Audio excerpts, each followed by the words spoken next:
Hello,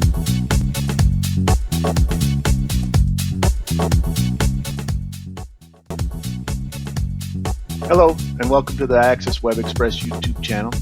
My name is Bob Delisle. I'm one of the application engineers here at Access. And today I want to talk about 3D tooling for your lathe and MillTurn, as well as holding components for MillTurn simulation. We're going to use these 4 files to create an accurate picture of what's actually happening on your machine. Let's start by looking at the 3D tool in Mastercam. 3D lathe tools have been supported for several versions of Mastercam. This particular tool is opened in Mastercam 2024. It was downloaded from the manufacturer's website as a step file. It's important to understand that if you're going to use the downloaded file, it has to be a step file. Those step files can be imported into a Mastercam part file and created from there. I have chosen the second option and opened the step file in a Mastercam part file. From there, I've loaded the lathe default. I'm going to open the lathe tool manager, right click in the upper window and say create 3D tool. Once selected, the model for the tool seems to disappear. Don't worry, that's normal for this method. Let's name it. In this case, we'll call it vid1. It's a boring bar. It is a US tool, and it does require a tool holder. We're going to right click on add a component and say define a component. I have options of opening that step file I spoke about, and in my case I'm going to select it from the graphics window or solid manager. I'm going to select the solid that represents my holder. We'll say end selection. I'm going to select cylindrical for the shank, and I'm going to use this select diameter function and select the diameter for the shank. The machine side connection is this back face, so I'm going to use the selection arrow and select that back face. We'll select enter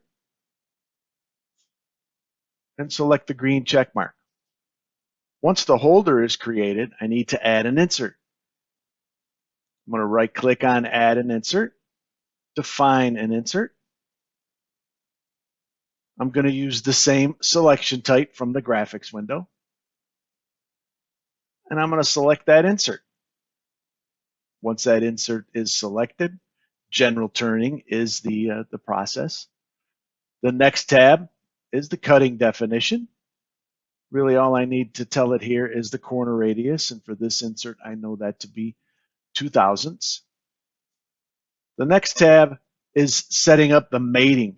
The mating's already done because I imported this solid model together, and because of that I can skip this step.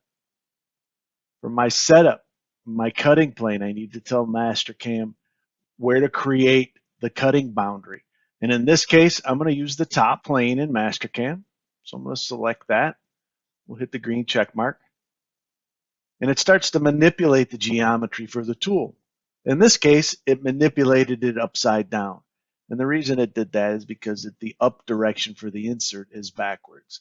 I'm going to select opposite, and it will turn my cutter over. But if I give this a close inspection, you'll see that it's still not quite right. I want the edge of this yellow wireframe insert to match the edge of my insert. So I can select offset, and I can select the point, and I'm going to select the edge of that insert, and you'll see now that that wireframe and the insert match. I can move on to the next tab, which is boundary. The boundary is set correctly, so I don't have to manipulate that any further. Now I need to tell Mastercam how this is going to be set up on the machine. And in order to do that, to get this visually correct, I need to go to a top view in Mastercam and fit the tool. And as I walk through these steps, you'll see that the tool manipulates automatically in the graphics window. So the first thing I'm going to do is tell Mastercam that this is a horizontal tool. It's used in the bottom turret. It is a tool that's going to be used in the right spindle. And we're going to spin that tool counterclockwise. By making all of those modifications, the tool flips and goes back and forth. But this is how the tool is going to be used on this particular setup. This takes us to the page where we set compensation for the tool. And again, I need to define the tool center. For that, I'm going to select 3 points on the tool radius. So I'm going to zoom in, and any 3 points will do. That defined the tool center. Quadrant 2 is the quadrant in which this tool is being designed. My cut direction and plunge direction are correct. For tool clearance, I have the ability to select geometry. It's important that the geometry is clean, and this particular model is. So I'm going to select the line that represents our side clearance angle, which is this line. I'm then going to select the height of the insert clearance by using a circle or an arc and a point. And I'm going to select that arc, and I'm going to select that point, and it populates a height. I'm going to do the same for the front. We're going to select that line to represent the angle. We're going to select that arc and that point to represent the clearance in the front face. If I click on next, this is where I would put in my speeds and feeds and any information, that special information that I want Mastercam to know about this cutter. We're going to hit the green check mark. This takes us back to our tool assembly in the hole designer. I could define multiple inserts for this particular holder, but in this case, I'm just going to define the one. So we'll green check mark that. And I've just created a 3D tool in Mastercam. Now, it's important to understand that that 3D tool has been created in this part file and not imported into any tool database. If I wanted to import this tool into my lathe inch tool database, which is the tool database I have open, I can simply tell Mastercam to add it, green check mark, and say yes to save that tool database. This tool is now ready to be used in both Mastercam Lathe and Mastercam MillTurn. The other 3 components are going to be combined into one solid and used in the Mastercam MillTurn GMD file. Before we open up Mastercam's GMD file for this machine, we need to take the 3 components and import them into a Mastercam part file, which I have done here. The first thing I'm going to do is take the extension component and orientate it so it's sticking out of my tool locator, my static turret tool locator. So I'm going to turn that extension off. As a matter of fact, I'll turn both of those off. I'm going to say transform or select transform dynamic. Select that solid and say end selection. And I'm going to locate this right at the center of that major diameter. I'm going to go back into my levels and turn this on. So the first thing I need to do is rotate this so this is orientated correctly. So I'm going to go ahead and rotate that 90 degrees. Once it's rotated, I'm going to select the center of my genome here, and I'm going to select the center of that. And just like that, we're orientated the way that I want. We'll go back into my dynamic and we'll say OK to that. Now notice the extension didn't come with it. So essentially, I'm going to do the same thing for my extension. We're going to go back to dynamic. We're going to select the extension. We'll say end selection. I'm going to put the gnomon on this major diameter, and I'm going to rotate this 90 degrees. We'll just go ahead and type in 90 and hit enter twice. I'm going to grab that center ball, locate it to the center there. And you can see that's located exactly like I wanted, but I want this to stick out just a little further. So I'm going to go ahead and extend that out an extra ½ inch. We'll say OK to that and green check that function. So I now have 3 solids. They are orientated the way that I want them to be. They are orientated correctly in Mastercam. If I go to a top view and turn my axes on, you'll see the machine connection where this component attaches to the turret is on the center of that base, right where it needs to be. But I want this to be one solid. So what I'm going to do is go into my solids tab, select Boolean. We're going to go ahead and select my target body, and then we're going to select the tool bodies for this particular function.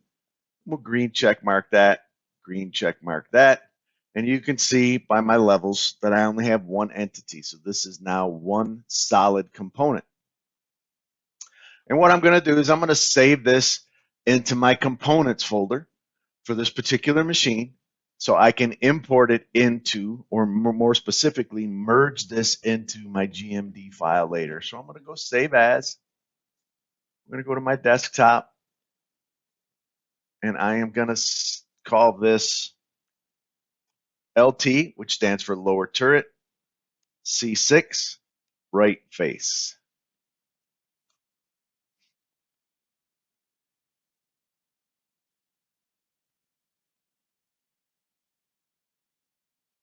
Once I've done that, I can now open the GMD for this particular machine and load this, activate it, and then use it when I'm programming this particular machine in Mastercam MillTurn. Having created that component, I'm now ready to open up Mastercam's GMD file for this particular MillTurn machine. When I open that machine, it opens Code Expert, which acts as the conduit between the part file and Mastercam simulation for this MillTurn machine. I'm going to go ahead and double click on the GMD that this component is going to get merged into, and it essentially opens up a Mastercam part file. This part file is going to contain all the components that are used in simulation for this particular machine.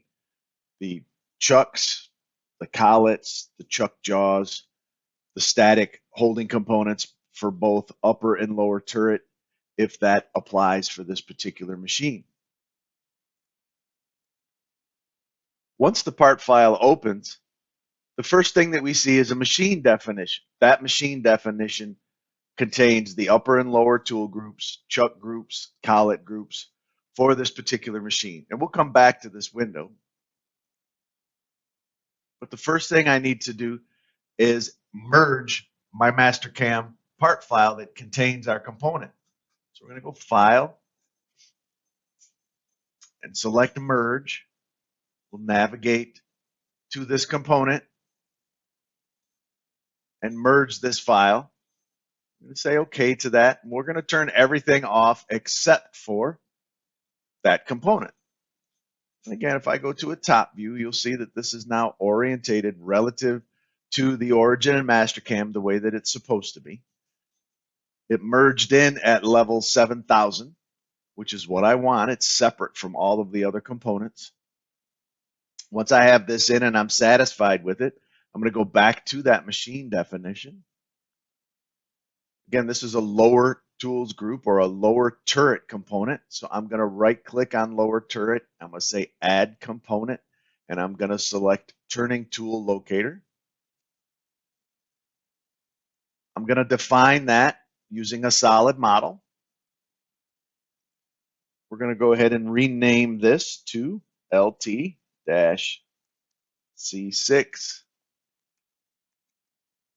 right face. And we're going to define station 1.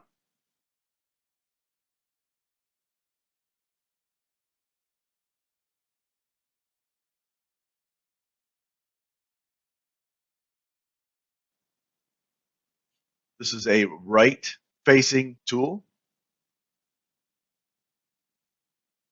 We want to position my tool at that face. And this can be adjusted later. And the connection for this particular tool is the center of the tool. We're going to say OK to that. We'll save those changes that we just made. And at the bottom of my list is that component for use with this Mastercam MillTurn machine. I hope you found this helpful. If you like the content, please subscribe to our channel. If you have any questions, contact support@axisinc.com or your sales rep, and they'd be more than happy to help. Thanks for stopping in, and we'll see you soon.